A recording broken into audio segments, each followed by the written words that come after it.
Today's video is sponsored by Hit Point Press and their new Kickstarter, Scroungecraft, a jigsaw puzzle series. Alright guys, Jameson and Alex here. Today we're going over the Way of Pride Monk from the Grim Hollow campaign setting. So, if you're new to the channel or the series, what we're going to do is go through all the abilities gained in the subclass. We're going to rate the roleplay, combat, and synergy based on how the abilities gained in the subclass improve on the base class abilities. Bingo. Don't forget to like, comment, and subscribe to be entered in our D&D Beyond bundle. Who doesn't love free stuff? All that being said, let's just jump right into it. We're going to start off with Tall Tales at level 3. You have gained a knack for telling embellished tales of your past achievements. You gain proficiency in your choice of the following skills: deception, intimidation, performance, and persuasion. Also at 3, we're going to have Bruised Ego. Whenever you expend a key point, you can also choose to gain temporary hit points equal to your proficiency bonus.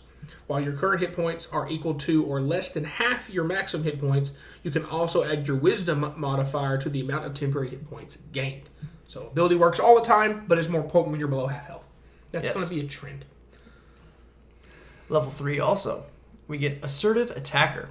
While your current hit points are equal to or less than half your maximum, your martial arts die counts as being 1 higher than normal. For example, if you're a 6th level monk, your martial arts die goes from a d6 to a d8. At 17th level and higher, your martial arts die goes from a d10 to a d12. So basically, as you're getting lower in your health pool, you're getting stronger with your unarmed strikes. Yes. Your physical body and your pride has been wounded, and those will suffer. Level 6, we get Irrational Retaliation. Beginning at 6th level, damage dealt to you is damage dealt to your pride, and that is something you simply cannot allow. No. Whenever a creature deals damage to you, you can use your reaction to expend 2 key points to target that creature. Until the end of your next turn, all attacks you make against the target creature have advantage. Just a more reliable way to get those attacks in. Yes. At 6, we have Redoubled Efforts. While your current hit points are equal to or less than half your max, you can roll 1 additional martial arts die when determining the extra damage by a critical hit. So you get brutal critical from barbarians on your unarmed strikes. At level 11, we have Ever Prideful. When your hit points are reduced to 0, you are not knocked unconscious, but you must still make death saving throws and suffer all the normal effects of taking damage while at 0 hit points. At the beginning of each of your turns, whilst in this state, you can spend 1 key point to remain in the state. If you do not spend a key point at the start of your turn while at 0 hit points, you suffer all the normal effects of being reduced to 0 hit points. The following also apply. You cannot speak, you cannot cast or concentrate on spells. Critical hits against you in this state count as 1 failed death save instead of 2. Finally, at 17, we have Egotistical. You gain the benefits of this subclass features that state while your current hit points are equal to less than maximum, whenever you're below your hit point maximum. So instead of being, if you're below half or more, it is as long as you've taken damage of any kind, you get to use all the other abilities, provided you have been damaged by a hostile creature within the last minute. All right. So at 17, all these abilities come online a whole lot quicker. Yes, definitely. So those are all the abilities. Quick and straight to the point. Yes. So let's just jump straight into the roleplay rating. Asterisk, as always. Talking about roleplay, we're talking about interacting with the world around you, interacting with NPCs, non-combat scenarios, avoiding combat, basically things outside the initiative order. Not talking about your class fantasy, history, lore, background. That's on you as a player. We can't rate you, but we can rate the abilities gained in the subclass and how they might improve your potential in those roleplay scenarios. So, all that being said, looking at this monk, not a whole lot going on here. I mean, you have your... You get an extra skill proficiency. 3 skill proficiency. That's pretty much it. So there's not much to say here other than a 1.5 out of 5. Yep. Super niche, potentially. But, yeah. So, if it's that low on the RP side, it's probably on the combat side. And that is correct. Because almost everything we get besides that first ability is all geared to you in combat. You're going to get some temporary hit points when you spend key points that gets more effective, more potent as you get below half. Your most effective thing regularly is the fact that your martial arts die is going to scale up faster and higher than for everybody else monks. You're going to get some extra attacks in because of the advantage granted from your Irrational Retaliation, which is a difficult 2-word phrase to say. Because you're just for 2 key points, you're going to get advantage against all your attacks against that creature on the next turn. So you wouldn't even have to do like the extra point for flurry of blows for extra damage if you wanted to, because you're just going to get more chances to hit anyway. Right. But it's there.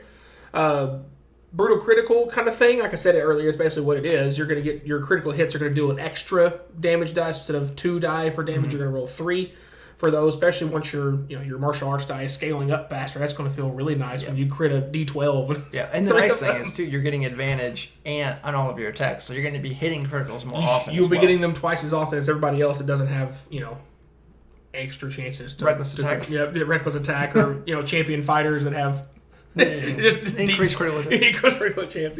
But over most subclass combos, you're going to be a higher crit chance option because you have more chances to hit anyway.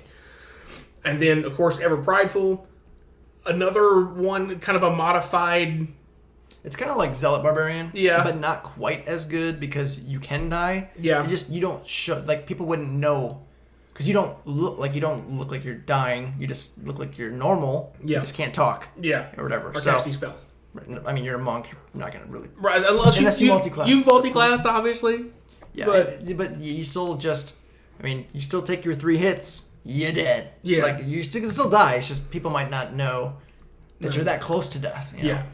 And, of course, this is one of those, it feels almost like a paladin subclass, as it gets a whole lot more potent late at the end, because the capstone says, instead of all these abilities coming online if you're below half, or being better when you're below half, is just as long as you've taken damage in the last minute, you're better. Right. Again, it plays into the flavor as far as like the ever prideful, wounded pride makes you irritated and you're more effective in combat. So a lot of small bonuses to this, more survivability, more damage, more crit chance, all this other stuff. Went with a 4 out of a possible 5 on the combat side of things. I think one thing interesting too, just switching over to the synergy, is there's some interesting strategy play up before level 17, because you kind of want to get to that half hit point threshold pretty quickly. Yeah. And the thing is that's nice too, is once you hit that point, you can add your wisdom modifier on top, though it's probably not going to be high. There's not really much reason to. But you could just say, forget con, which, make you really scary. But then you could focus more on like your stunning strikes and things like that, make them more effective.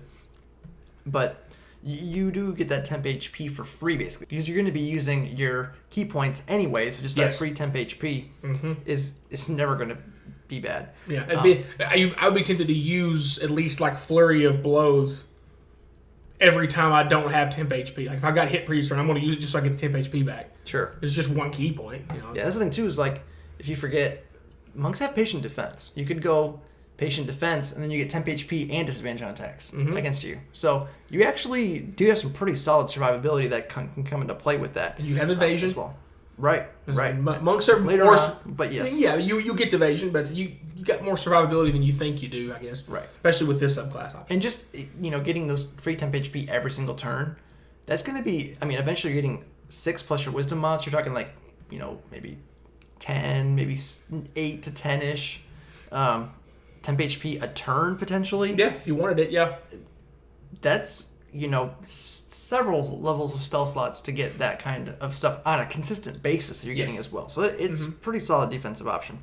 Now you do have to kind of flirt with death a little bit to get to that point. Until 17, you gotta live on the edge a little bit. But yeah, again, you do have some options like patient defense and things that can help you as well. Once you hit that threshold, you maybe forego some of the offensive, because you're going to get the extra bonuses from being at half health anyways, to maybe go a little bit more defensive if you need to. So some interesting synergy potential with those. Again, this extra scale to the martial arts die is interesting, and a faster way to get that up along.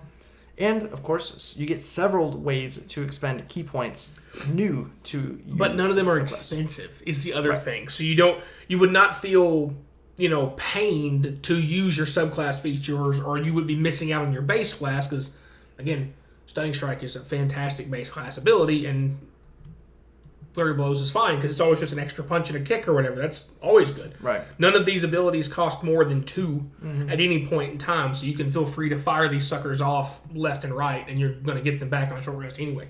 Yeah. So definitely really solid. We went with a 4 out of 5 on the synergy. I think the biggest concern with this is the flirting with death constantly. Yeah, the pre-level 17 version of the subclass is for those who are a little bit more on the daredevilish variety. Yeah, definitely. Because you don't get to be as effective as possible until you're below half health. Yes, I do like seeing this kind of thing dealing with hit points and max hit points more. There's several things that like we like to work on that are different, and there's things that maybe we've been working on for months and months and months, years, and then years, and then we're like, oh look, someone did something we've been working on for a long time that's similar, or kind of deals with certain things, and you're like, yep, that's great, like hit die usage, like maximum hit points, like exhaustion, things that just don't really work much up. We're like, all good for it. So always glad to see new stuff like that deals with mechanics and things you don't see too often. That being said, that's it for today, guys. If you enjoyed the video, don't forget to like, subscribe, hit the bell notification so you know when all of our new videos are coming out. Check out our sponsors and link down below. As always, thanks for watching. Scroungecraft is now on Kickstarter, a brand new series of high-quality jigsaw puzzles featuring fantasy artwork from some of the top world artists. These puzzles feature stunning artwork from some of the world's top artists, including artists who have worked with Blizzard, Dungeons & Dragons, Lucasfilms, and more. You don't want to miss out on these. These 4 puzzles are available as a limited run, and once they're gone, they're gone. So don't miss out. Jump on the Kickstarter and back it today. Link in the description down below.